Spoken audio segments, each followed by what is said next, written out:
धडा दुसरा. मोरी गाय. लेखक साने गुरुजी. पाठ परिचय. प्रस्तुत पाठ हा साने गुरुजी यांच्या श्यामची आई या पुस्तकातून घेतला गेला आहे. गाय ही आपल्या संस्कृतीत देवता मानली जाते. भूतदयेचे पालन सर्वांनी केले पाहिजे असा संदेश यातून मिळतो. तर मुलांनो, आता आपण पाठ वाचूयात. आमच्या घरी एक मोरी गाय होती. ती अजून माझ्या डोळ्यासमोर आहे. अशी गाय आपल्या साऱ्या गावात नाही असे लोक म्हणत असत. खरोखर दृष्ट पडण्यासारखी ती होती. कशी उंच थोराड होती. गंभीर व शांत दिसे. आमच्या वडिलांचा 5 शेरांचा लोटा होता. तो भरून ती दूध देई. माझी आई सकाळी उठली म्हणजे गोठ्यात जावयाची. मोऱ्या गाईला आपल्या हाताने चारा घालावयाची. मग तिच्या कपाळाला कुंकू लावी व तिची शेपटी आपल्या तोंडावरून फिरवी. गाय म्हणजे देवता. गाईला ही थोरवी बायकांनी दिली आहे. परंतु आज खरी गोपूजा राहिली नाही. पूर्वी दुसऱ्याची गाय आपल्या अंगणात आली तर तिला काठी मारून हाकलीत नसत. तिला भाकरी वगैरे देत, मुठभर चारा देत. आज दुसऱ्याच्या गाईस जरा अंगणात येऊ दे की त्या गोमातेच्या अंगावर बसल्याच काठ्या. दुसऱ्याची गाय दूर राहिली. स्वतःच्या घरच्या गाईलाही पोटभर वैरण, वेळेवर पाणी मिळत नाही. रानात, गावात जे मिळेल ते तिने खावे. कोठे घाणेरडे पाणी प्यावे. गाईला तो मान आपण दिला पाहिजे. पशुधन जतन केले पाहिजे. जशी सेवा तसे फळ. गाईची सेवा जितकी करू तितके सुख व सौभाग्य मिळेल. माझी आई म्हणून गोठ्यात जावयाची. तांदूळ धुतलेले पाणी घंगाळात भरून तिला पाजावयाची. त्याला धुवण म्हणतात. हे थंड व पौष्टिक असते. दुपारी जेवणाच्या वेळी एका ताटात गुरवाला व दुसऱ्या ताटात गाईला असे 2 नैवेद्य मांडण्यात येत असत. देवळातील नैवेद्य गुरव येऊन घेऊन जाई व गाईचा नैवेद्य तिला गोठ्यात नेऊन देण्यात येत असे. त्याला गोग्रास म्हणतात. आई आपल्या हातांनी हा गोग्रास गाईला नेऊन देत असे. या मोऱ्या गाईचे आईवर फार प्रेम होते.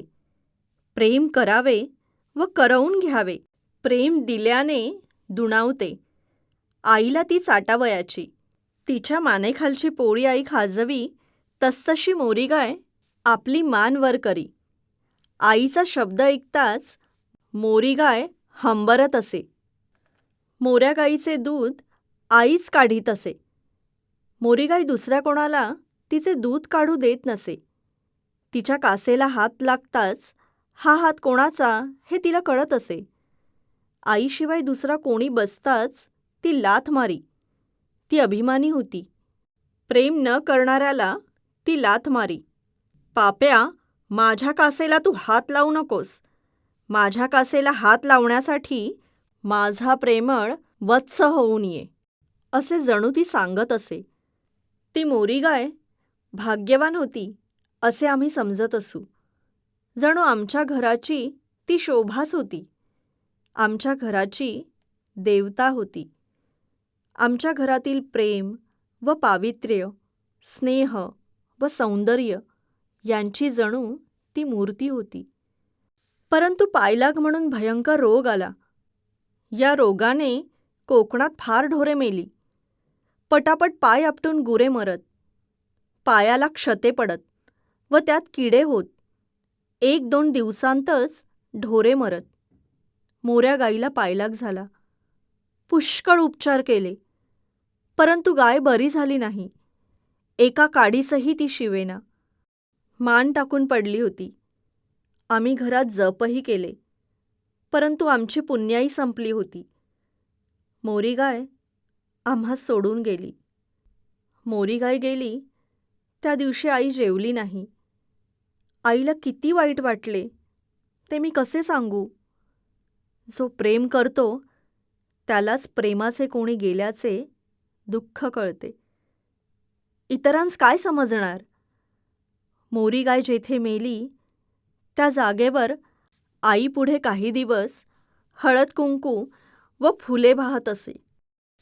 कधीकधी बोलताना आई म्हणे, मोरी गाय गेली व आपल्या घराण्याचे भाग्यही गेले. त्या दिवसापासून घरात भांडणतंटे सुरू झाले. आपले घर पूर्वी भरल्या गोकुळासारखे दिसे, परंतु मोरी गाय गेल्यापासून अवकळा आली. माझ्या आईचे म्हणणे खरे आहे, फार व्यापक अर्थाने खरे आहे. ज्या दिवसापासून भारतमातेची मोरी गाय गेली, ज्या दिवसापासून गाईला लोकांनी दूर केले, तिची हेळसांड केली, त्या दिवसापासून दुःख, रोग, दारिद्र्य, दैन्य, दुष्काळ ही संकटे अधिकाधिक येऊ लागली.